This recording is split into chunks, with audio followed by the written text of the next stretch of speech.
আগে দিন আমরা তাহলে জানলাম কি বলতো ভাই, ওই তো জানলাম আমরা ক্লোরোফিলের কোথায় অবস্থান করছে এটা আমরা জানলাম। আজকে চলে আসবো কি না সালোকসংশ্লেষের বা ফটোসিনথেসিসের কি হচ্ছে না রাসায়নিক সমীকরণ। কেমন হবে না বলবে কি না আমাদের কি প্রয়োজন হচ্ছে বলো, বায়ুমণ্ডলের কার্বন ডাই অক্সাইড প্রয়োজন হচ্ছে, তাহলে CO2 মানে কার্বন ডাই অক্সাইড, তাহলে কত অণু কার্বন ডাই অক্সাইড না সামনের দিকে 6 আছে বলে 6 অণু কার্বন ডাই অক্সাইড। কত অণু জল না 12 অণু জল, 6 অণু কার্বন ডাই অক্সাইড 12 অণু জল। আমি তো আগেই বলেছি সূর্যালোকের উপস্থিতি হচ্ছে ক্লোরোফিলের সাহায্যে হচ্ছে, তাহলে তাহলে চলে আসবো কি না উপরে কি লিখবো আমরা সূর্যালোক, কি লিখবো সূর্যালোক।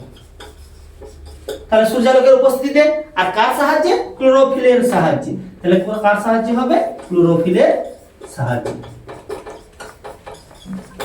কি উৎপন্ন করবে না উৎপন্ন করবে হচ্ছে এক অণু কি উৎপন্ন করবে গ্লুকোজ C6H12O6। তাহলে গ্লুকোজের সংকেত কি C6H12O6, এটা পুরো নাম কি না গ্লুকোজ। আর কি উৎপন্ন হচ্ছে না উপজাত পদার্থ হিসাবে কি উৎপন্ন করবে না দেখো এখানে 6 অণু কার্বন ডাই অক্সাইড লেগেছিল, তার সমপরিমাণ কি উৎপন্ন করে না উৎপন্ন করে অক্সিজেন, 6 অণু অক্সিজেন এবং কি উৎপন্ন করবে 6 অণু জল উৎপন্ন করবে।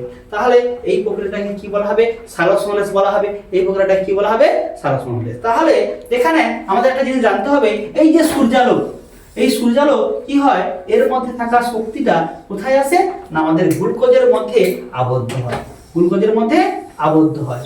এই গ্লুকোজের মধ্যে কি রূপে আবদ্ধ হয় না কি রূপে আবদ্ধ হবে সৌরশক্তিটা রাসায়নিক শক্তি অথবা কি হবে স্থৈতিক শক্তি রূপে আবদ্ধ হবে।